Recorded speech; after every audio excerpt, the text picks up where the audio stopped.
Okay, welcome back to the channel. Thanks so much for joining in. I'm really excited about this one today. We got the new Dune Imperium Uprising game. Kind of, not really an expansion, kind of a re-theme, well, not a re-theme, almost a part two, which makes sense, of the Dune Imperium game. They've said that it can be integrated in with the original, but basically you're either using the base game and all the, and whatever expansions you want, or the new Uprising game and whatever expansions you want. Obviously, this one will be adding stuff from Dune Part 2, the second half of the whole story, which was supposed to have come out on Friday, 2 days ago, but as we all know now, it sadly was delayed till March. But again, I think that'll be a good thing because I'll give them more time to work on special effects and everything else, so that'll be pretty cool. But in the meantime, we got the release of this right on time, as it should have been with the drop of the movie. So I've already popped the box open and taken my address information off of here for security purposes, but I have not actually opened the thing at all yet. So let's get into it and take a look at it. So okay, and right off the bat we've got the promo card attached to it, so let's get out of the box here. There we are. So let me take the promo card off real quick. I'll take a look at that. What's in a sleeve too? Like a... Oh, there's two. Very nice. Okay, hang on. There's two cards here. Okay. So the first one is the Arrakis Revolt, which, if you're not familiar with the mechanics of the new game yet, this symbol means you can break the shield wall with sandworms, basically, and this maker hook symbol is what you have to get sandworms. So it's the Arrakis Revolt, and the other side is the Thumper, which double the bonus spice you harvest with the agent. So that's pretty cool. And let's see if I can get into this. I only knew about the one promo card. I didn't know they were giving two, so that's pretty exciting. So there we go. Anyway, so there they are. So now we'll get into the actual box here. I don't know what happened to my box cutter. I have to be very careful here. There we go.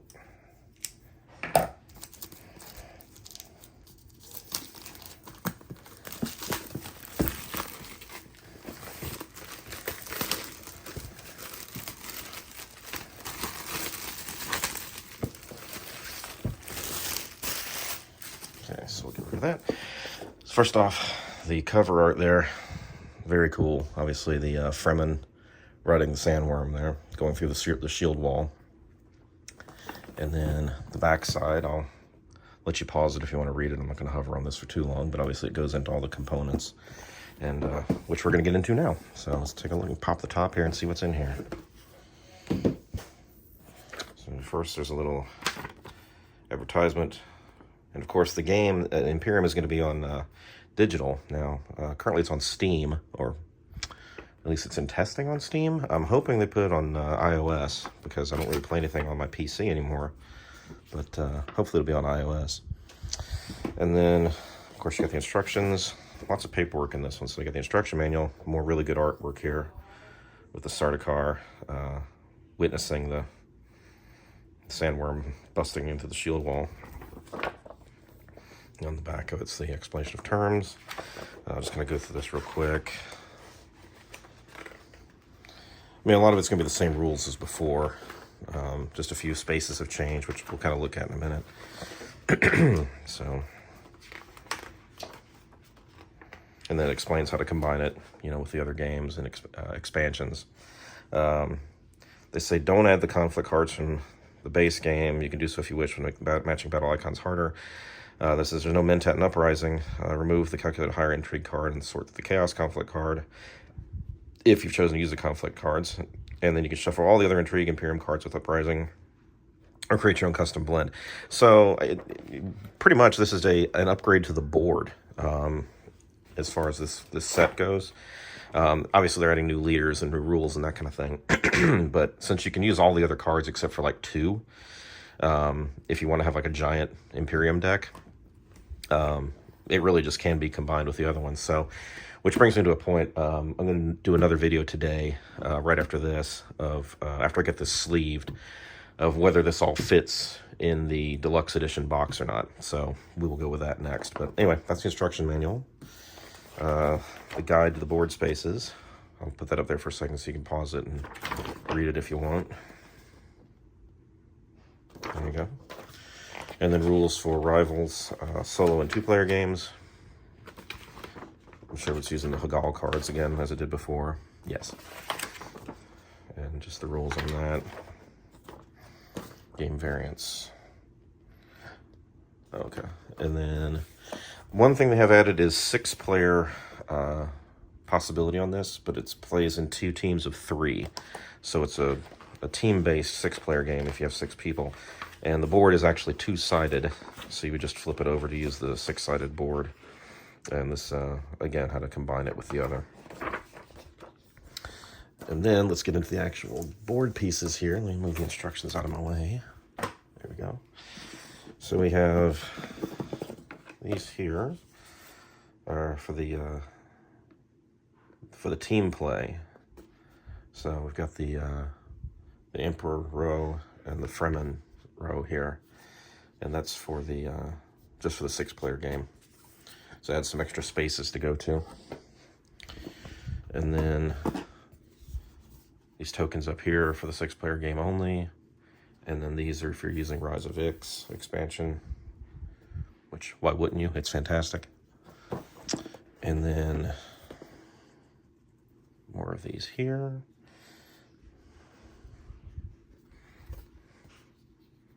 Same first player marker again as before. A lot of the same pieces as before. So if you've got the deluxe edition or you've got the base game, some of these things you won't need to punch out, like these markers here, or any of these things, because you'll have the troops in plastic and the little markers for that. Now let's get the actual board. And of course they've got that same kind of board setup they had before, where the board is smaller than the box. So they have these pieces in here to fit it, hold it in place. So it's kind of an odd choice, but okay. Anyway, let's look at the board here, see what's different about it.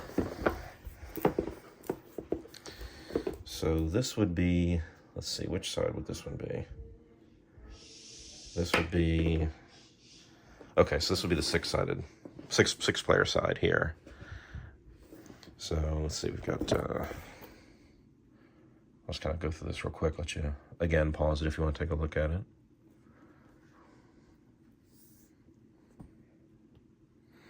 So obviously it's different factions that you can ally with in the 6-player game, because you got the Fringe Worlds and you've got the Great Houses up here, as opposed to the Emperor and the Fremen, which are on this here, which are the ones that you're playing as. So it adds 2 extra influence tracks, so that's kind of cool. And then the standard game side is over here. So we have about the same. There is no Mentat space, as they said. You still got the Council. You've got the Swordmaster, of course. Now, these spaces here that have the circle on them, like this right here, that's an option to let you put down a spy. So that lets you actually use a space. If you have a spy there, if someone else goes to one of these spaces and you have a spy there, you can also use that. You can remove the spy to put a worker there.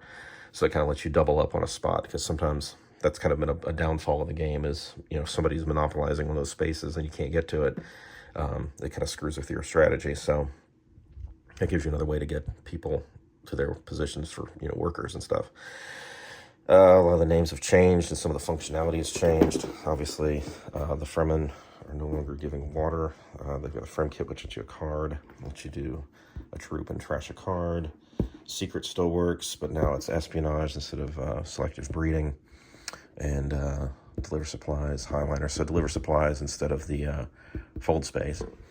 And then dutiful service and sort of course instead of the money one up here. I forget the name of it off the top of my head. But anyway, so, and the other thing is, if you'll notice this section here, this is the shield wall. This whole area is protected by the shield wall. And that's where the shield wall marker would go. And if you break the shield wall, then you can also use your worms in the fight if it's fighting at one of these locations. So That's what that's all about. Let's see. Nothing really exciting about this. Water tokens. These are the spy markers. Spice. We'll get to these guys in a second. We'll come back to that. Markers for the 6-player game, I believe. Troops. Agents. Troops. Solari. And score markers. Okay, so those are all about the same. So here's the interesting thing. They give you the sandworm meeples, right? Which is pretty cool. But if you're like me and you have the deluxe edition, having to use little wooden tokens after all that other cool plastic is in the game is kind of sad. So they do give you 4 plastic sandworms. So let's take a look at one of these guys here. So, very cool. They're coiled up and got all the toothy mouth there.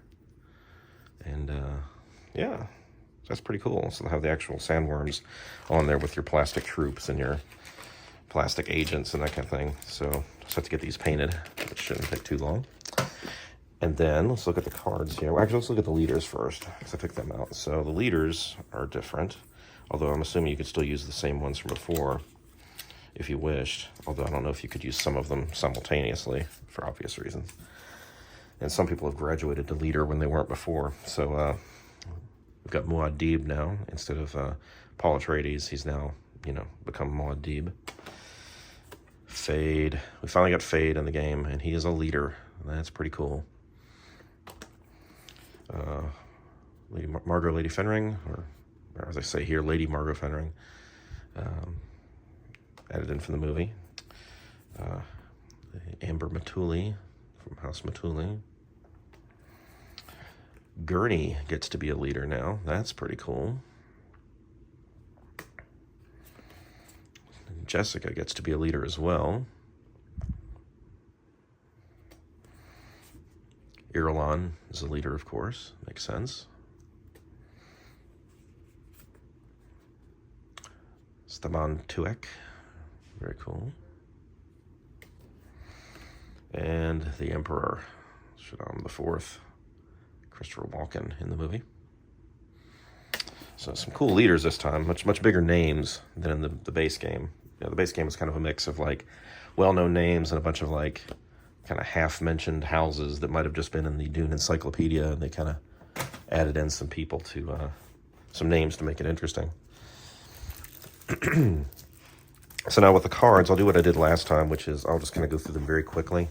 Again, you can pause on anything you want to read, but I'm just going to go through the Imperium cards, and then briefly on the conflict deck. So we've got our starting cards here. These are all about the same. So Dagger, Diplomacy, Dune Desert Planet, Reconnaissance, Seek Allies, Signet Ring, and then the Fremen Liaison is now the Prepare the Way card in the Imperium deck. And the Spice Must Flow cards are still 9 cost, but they have different art. Now it's the highliner. And then let me get this adjusted a little bit here. Let me get some more light on this because it's hard to see. Yeah. Move my lighting rig a little bit here.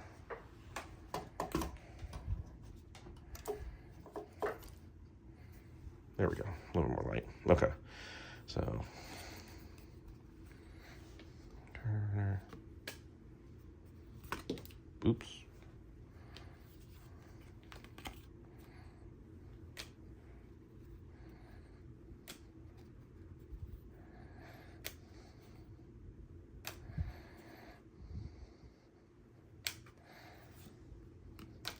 And of course the art, as before, is just impeccable. And really, really, really well done art. It's just a beautiful game to look at. Which, again, makes sense because the movie is so beautiful to look at. The game should match that. And we're back to these. Oh, they're shuffling in. Okay. So interesting. Okay. Oh, that's the starting cards. The Emperor. Oh, the Emperor gets some starting cards. That's interesting. So the Emperor has different starting cards. Okay. So these are all different cards here. So let's notice that they have the starting symbol up here. So, ooh, good shot. Very cool.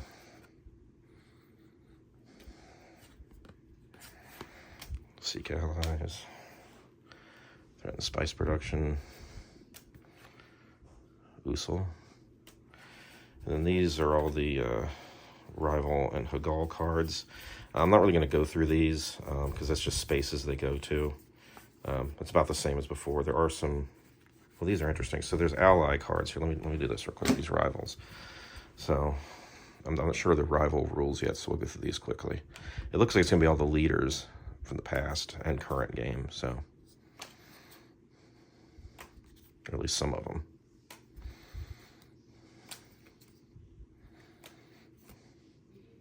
Obviously the bigger names.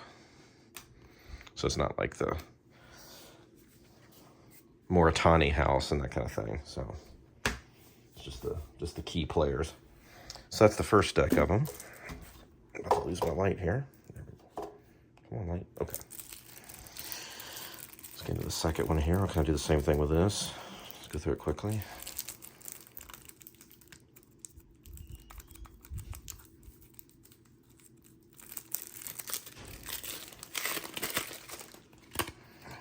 Okay. Solar.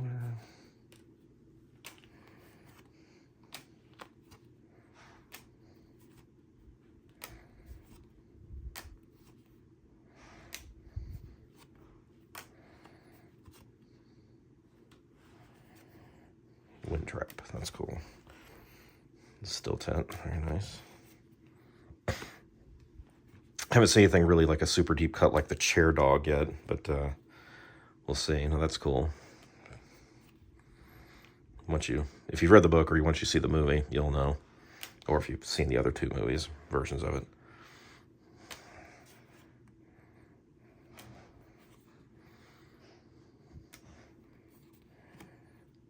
That's a really good picture. Good picture there. A couple of those, same card. Wrenching Path.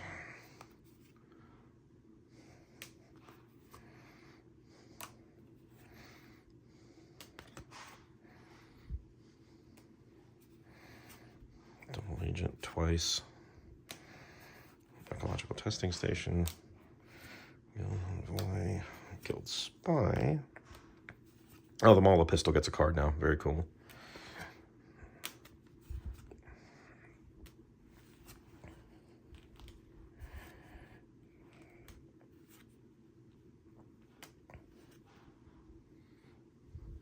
That's cool.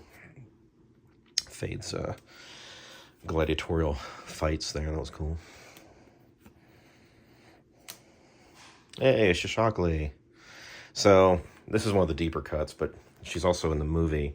It's kind of interesting. They made an action figure, and McFarlane Toys did it. I've got it on a different video, and I was trying to remember who the character was because I couldn't remember the name. And it's the character that in the book was a male, but it was a very minor character who was like in 1 or 2 paragraphs on one page, who basically taught Paul, the instructions on how to ride a worm. So obviously they've gender flipped that character like they did with oh my god, where's my brain? Liette. Oh my god, Dr. Kynes. But anyway, I don't think it'll have any kind of effect on the story whatsoever with this, as Shishakli is such a minor character. Smuggler's Haven.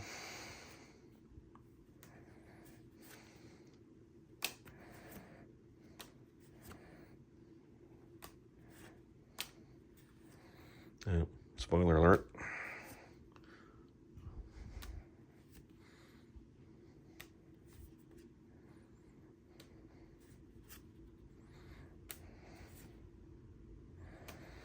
And obviously, I'm sure they wanted this game to come out at the same time as the movie, because there are certain things in here that would kind of be considered spoilers. Minor things, nothing that ruins the story. And again, it's a book that came out in 1965, so spoilers are kind of lost idea on this. It's like kind of hard to protect the storyline of something that's been available for like 60 years. But yeah, that's a good one. I like that.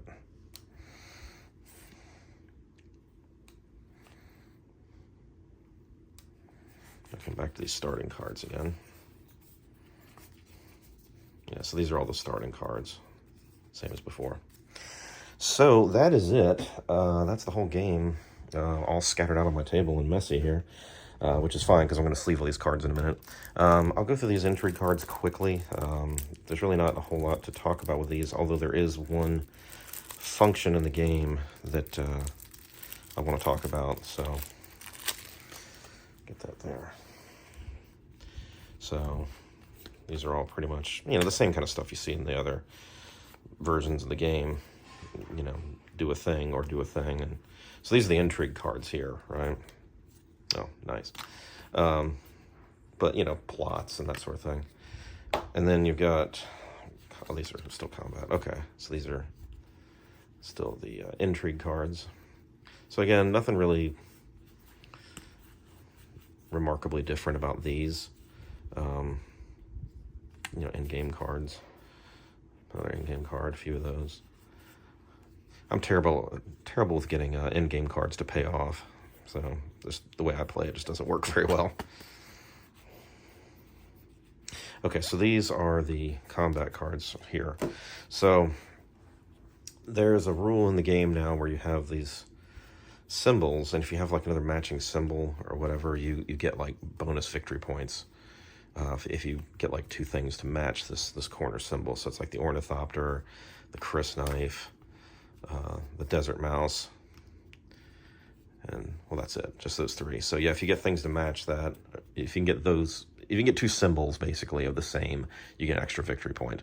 So just kind of an extra way to get some extra points mid to late game. So anyway, that's the game in a nutshell. At all, like I said, here's the box again, just going to cover up my mess here.